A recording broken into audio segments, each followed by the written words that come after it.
It was the most expensive World Cup in history, and perhaps the most controversial sporting event of all time.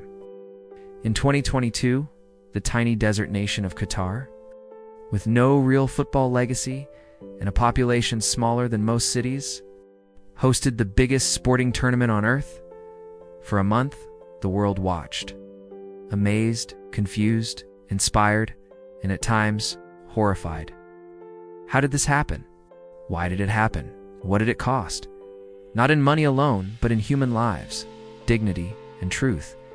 This is not just a story about football. This is a story about power, propaganda, and what the beautiful game becomes when it's twisted by politics. Tonight, we're going to take you deep into the shadows, behind the dazzling stadium lights. Calmly, carefully, and without the noise. You're about to hear the full story of the World Cup that should never have happened. Qatar, 2022. So find a quiet place, lie back, let the world fade away, and let's begin. Before we go too far, just a small ask.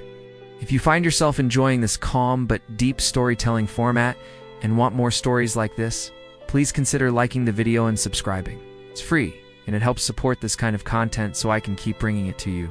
Now let's go back to the beginning. Qatar, a sliver of land on the edge of the Persian Gulf. In the early 2000s, few people could point to it on a map. It had oil, it had gas, but it had no football tradition, no real stadiums, no major league, no weather suitable for running 90 minutes under the sun. So when FIFA announced in 2010 that the 2022 World Cup would be held in Qatar, the world paused. Then it gasped. Then it asked the obvious. Why? There was no answer that made sense on the surface. No one truly believed Qatar had won the bid based on merit. It was a country where temperatures soar above 40 degrees Celsius, where alcohol is restricted, and where homosexuality is criminalized. It wasn't even considered by many to be a football-loving country. But FIFA had spoken. The tournament would go to the desert. And that decision would open the door to a decade of corruption, investigations, construction tragedies, censorship scandals, and oddly, one of the most memorable finals in football history.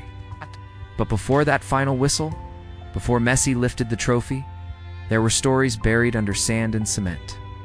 Tonight, we unearth them. It all began in Zurich on December 2nd, 2010. 5 competing countries had submitted final bids for the 2022 World Cup.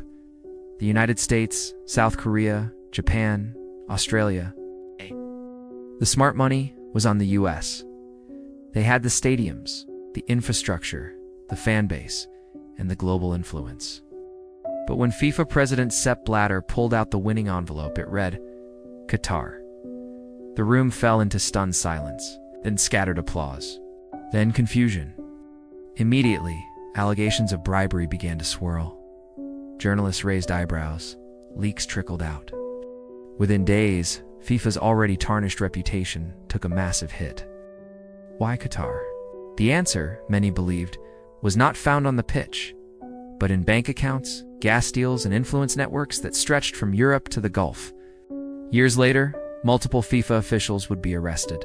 Now, millions traced. Emails leaked. The scandal would grow so large it nearly took down FIFA entirely. But the decision remained. Qatar was hosting the World Cup, and it would stop at nothing to prove it deserved it. To understand how deep the corruption ran, you have to look at the timeline that followed the announcement. From 2010 to 2015, the world of football was rocked by one scandal after another. In 2011, Mohammed bin Hammam, Qatari official and member of FIFA's executive committee, was banned for life by FIFA for corruption. He had been seen as a key figure in Qatar's bid. In 2014, British newspaper The Sunday Times published a massive report, citing millions of leaked emails and documents that allegedly proved Qatari officials had paid bribes to secure the World Cup bid. That same year, former FIFA executive Jack Warner, a central figure in many of these allegations, was indicted by the US Department of Justice. The FBI was now involved. Football, once the beautiful game, had become a case file. In May 2015, Swiss police, at the request of US authorities, raided a hotel in Zurich and arrested 7 top FIFA officials just days before the organization's annual meeting. The charges included wire fraud, racketeering, and money laundering.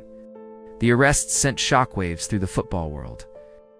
At the center of it all was the decision to award Qatar the World Cup. While Qatar denied any wrongdoing, the evidence piled up. The U.S. Department of Justice claimed that bribes had been paid to multiple officials to vote for Qatar. The deeper investigators dug, the more rot they found. Yet, remarkably, the World Cup bid was never reversed. The tournament would go on, no matter what was uncovered. To understand why Qatar fought so hard for the World Cup, you have to understand what Qatar is. It is one of the richest countries in the world per capita, thanks to massive oil and natural gas reserves. But it's also small. Just 11,000 square kilometers, roughly the size of Jamaica. And in global affairs, it long felt overshadowed by its larger neighbors, Saudi Arabia, Iran, and the UAE. Hosting the World Cup was not just about football. It was about identity, visibility, and soft power. In the early 2000s, Qatar began its campaign to place itself on the global map. It launched Al Jazeera, the influential news network. It built towering skyscrapers and luxury hotels. It invested in Western real estate and sports, buying the Paris Saint-Germain football club through its sovereign wealth fund.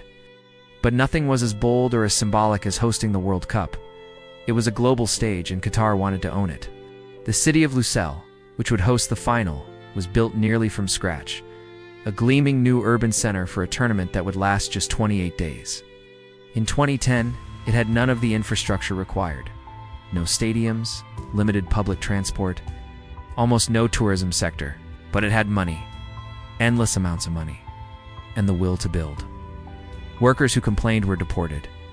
Others died from heat stroke, exhaustion, or untreated illnesses. Official Qatari numbers claimed only a few deaths, but human rights organizations estimated that thousands may have died building Qatar's dream.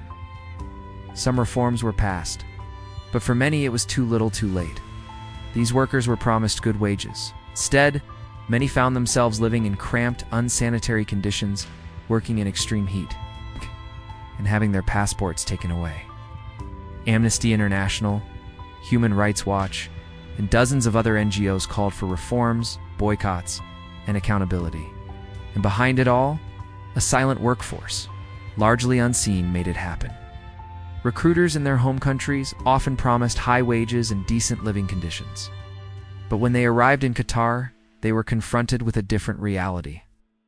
Qatar is estimated to have spent over $220 billion preparing for the 2022 World Cup, more than every previous tournament combined. With limited air conditioning and unsanitary bathrooms, heat and illness were constant threats. Others had their pay docked for minor infractions or for missing work due to illness. Behind the grandeur of Qatar's stadiums were real people whose sacrifices were neither seen nor acknowledged. During the glitz of the opening ceremony, many had taken loans to pay recruiters, sinking deeper into debt while being exploited abroad. In many cases, families back home were simply informed that their sons, husbands, or fathers had died, with no detailed explanation, no autopsy. Employers could and often did confiscate passports, deny requests to leave, and punish complaints with termination or deportation. Means that workers could not leave their job, switch employers, or even leave the country without their sponsor's permission.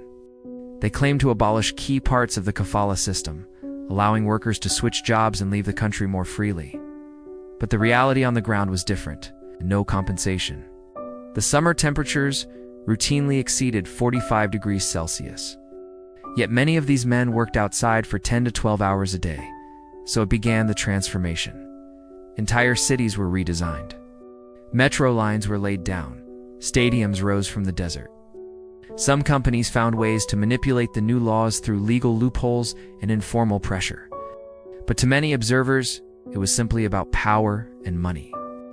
The World Cup was too big to cancel, and too profitable to interrupt. 8 stadiums were built or completely renovated. Entire highways were constructed. But in 2022, it became clear that football could also be used to silence, distract, and deflect. Workers, especially those without access to legal help or translators, continued to suffer in silence. On the surface, it was miraculous. But underneath, it was brutal. They sponsored European clubs. They hosted global events. signed media deals, backed influencers, and ran glossy ad campaigns showing happy workers and family-friendly stadiums. Qatar pledged labor reforms and introduced a minimum wage. But watchdog groups argued that enforcement was lax and that systemic abuses continued.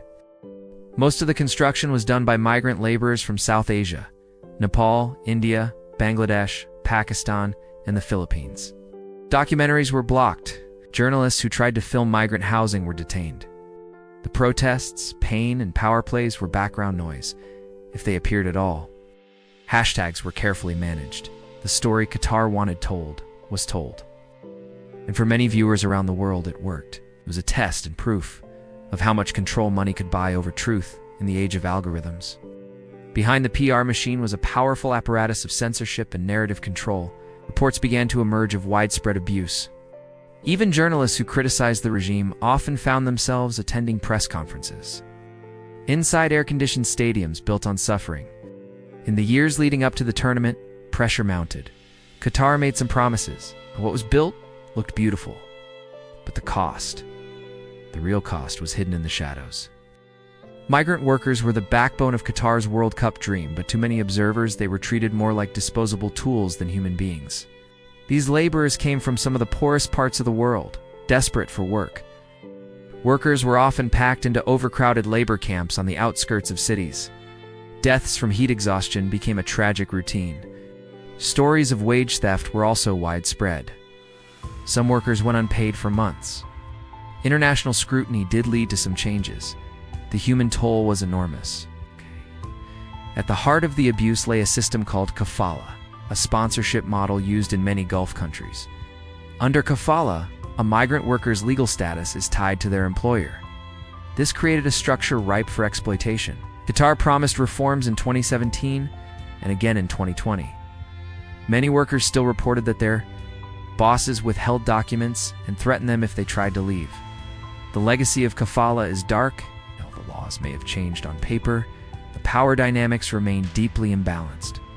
Kafala turned Qatar into a place where human rights became secondary to economic ambition. A system that treated human labor like just another commodity to be bought, used, and discarded. Despite all the reports, protests, and whistleblowers, the tournament went ahead. FIFA didn't pull out, sponsors didn't leave, national teams didn't boycott. The world kept watching. Why? Some said it was about respecting cultural differences. Others pointed to the billions already invested. Major brands from Adidas to Coca-Cola to Visa continued sponsoring the event. Broadcasters signed record deals. A few brave individuals spoke out. Some players wore armbands. Some federations raised quiet protests. But overall, the silence was deafening. Football has often been called a unifying force, a global language that crosses borders. The world knew what was happening. It just chose not to look for too long. Qatar wasn't just building stadiums, it was building a brand.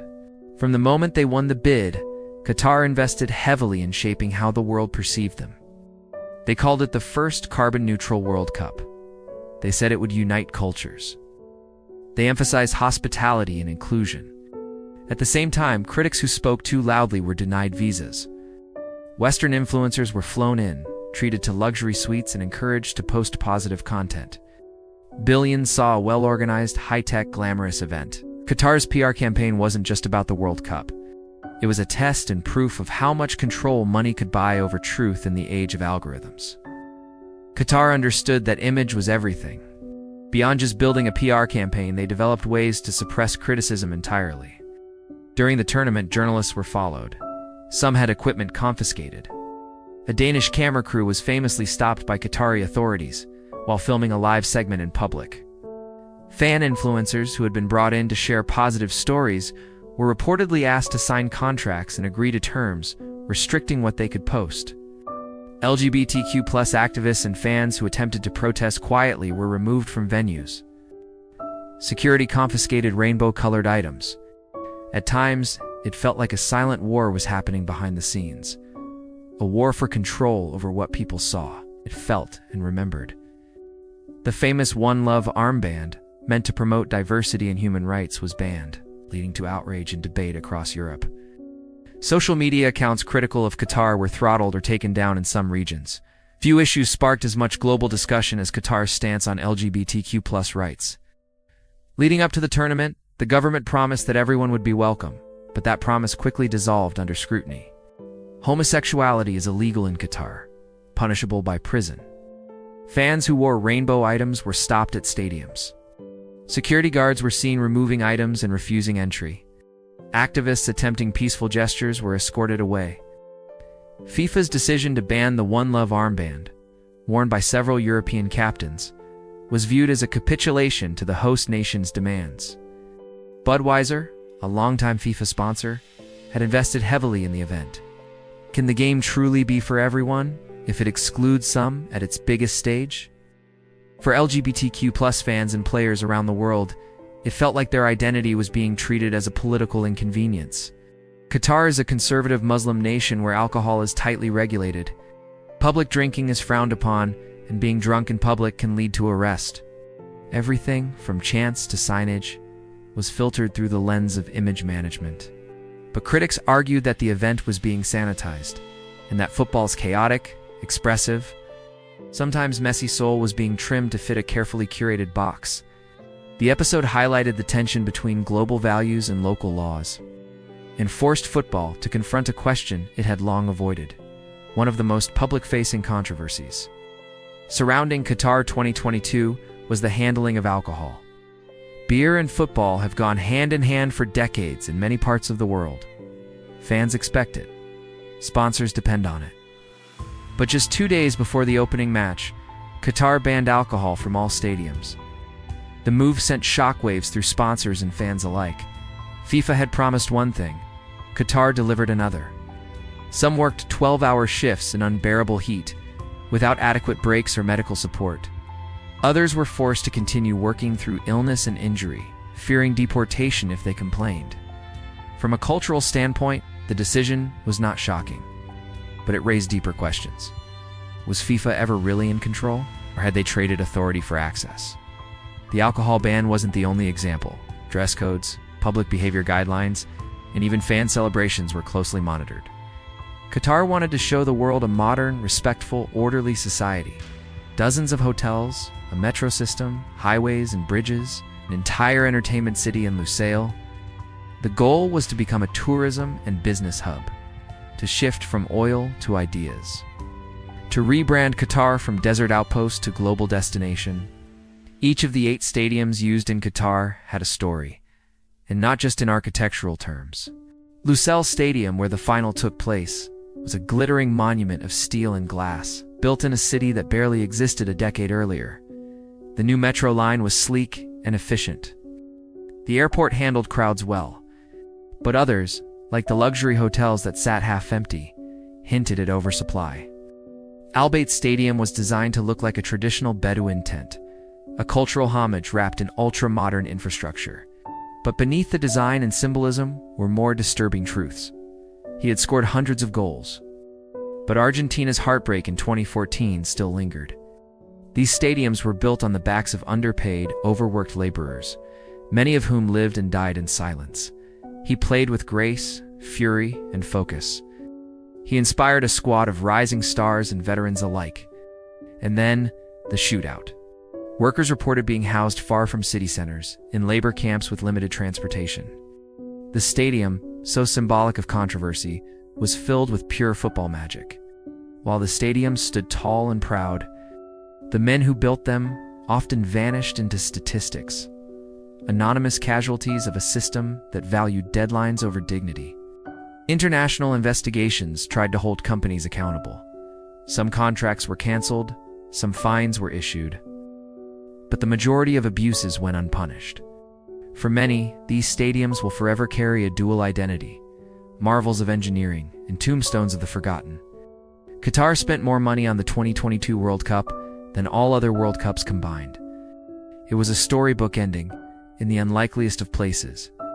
Estimates vary, but the total cost, including infrastructure, transportation, and non-sports construction, sits around $220 billion. The scale is almost incomprehensible. Entire districts were built. A new airport terminal. Qatar framed it as a national investment, not just for the tournament, but for the country's future. But many questioned the sustainability of such a transformation. Would the new infrastructure be used after the tournament? Would the stadiums become white elephants? Some projects were impressive. $220 billion is more than the GDP of over 100 countries. It's a number that demands results. But success is hard to measure when the primary goal is image. For all the controversy, politics, and pain, the football itself delivered one of the greatest World Cup finals in history, and perhaps the perfect ending to one of the greatest careers ever. Lionel Messi entered the 2022 World Cup with everything except a World Cup. He had won league titles, Champions Leagues, Ballon d'Ors. Qatar 2022 was to be his final act on this stage. And what a performance it was. From his opening match goal to the calm leadership throughout the tournament, Messi was a man possessed. And then came the final. Argentina versus France. A game that swung wildly from dominance to desperation. Lean lead, a comeback, Messi goal in extra time, a penalty. When Gonzalo Montiel scored the winning penalty, Messi fell to his knees. For a moment, the politics disappeared. The scandals faded. Messi held the trophy, smiling through tears. It wasn't just a win, it was a storybook ending, in the unlikeliest of places. Qatar 2022 also gave us a new chapter in African football history. Morocco, ranked 22nd in the world, became the first African nation to reach a World Cup semi-final. It wasn't luck, it was brilliance. They beat Belgium, then Spain, then Portugal, played with structure, spirit, and incredible discipline. Coach Walid Regragui, a relatively new figure, turned the team into a wall and a weapon. Achraf, Hakimi, Hakim Ziyech, Sofiane Amrabat. These were not just players anymore. They were national heroes, continental icons. The scenes in Casablanca, Dakar, Nairobi, and beyond. Fans in the streets, tears in their eyes, showed what this meant, and the world took notice. It wasn't just about Morocco, it was about Africa. For too long, African teams were underestimated, made their stories cut short. But now, a team had gone further than ever before. Drone shots of glowing stadiums, smiling fans, beautiful halftime shows. Everything appeared perfect. Even though they fell to France in the semi-final, they had already won something far greater: respect. Throughout the tournament, the gap between what was shown and what truly existed remained striking. Television broadcasts were flawless. But behind the lens, reporters were still being followed. Migrant workers still worked unpaid. Human rights violations continued, and stories were carefully filtered. Many fans watching from home only saw the football. And that's what Qatar wanted. Influencer praise was monetized. Criticism was buried under hashtags, content floods, and sponsored videos. The tournament was a masterclass in narrative control. Not in the traditional censorship sense, but in the new digital age version: algorithmic drowning. What happens to the global conversation about human rights once the cameras move on? Positive content was boosted. The media did cover the dark side, but often in separate spaces. If you didn't look for it, you wouldn't see it. Qatar didn't silence the critics. They outproduced them. And for many viewers, that was enough. As the final fans departed, the stadium lights dimmed and the dust settled, one question hung in the air. What will be Qatar 2022's legacy? How stadiums can become PR campaigns. How sports can be used to rewrite narratives. For some, it will be remembered as a logistical triumph, a tournament that defied the skeptics and delivered high-level football, dramatic moments, and an unforgettable final. For others, it will always be a symbol of hypocrisy, a golden trophy polished atop foundations of pain. The stadiums remain, the metro lines run, skyline glistens, but what happens to the migrant workers who remain unpaid? What happens to the promises of reform? Legacy isn't built in a month.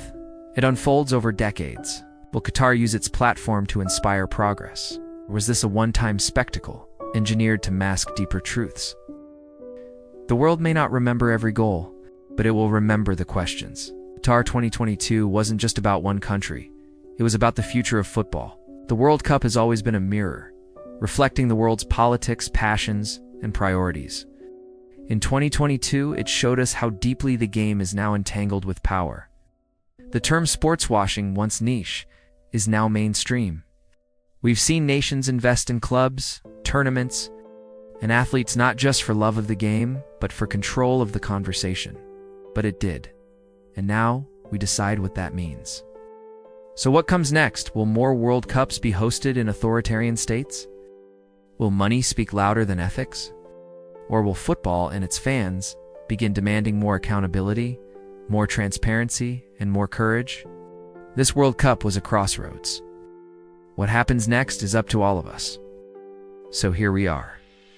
At the end of a story that was never just about sport, Qatar 2022 was a World Cup of contradictions. It was dazzling and disturbing, unifying and polarizing. It was football at its most brilliant, and politics at its most visible. It gave us heroes. It gave us villains. It gave us moments we'll never forget. And now, as the music fades and the stadiums stand silent, we're left with a choice: to forget what we saw behind the scenes, or to remember that the game we love dose and tea happened in a vacuum. Football is more than goals. It's power, it's culture, it's responsibility. This was the World Cup that should never have happened. Thank you for listening.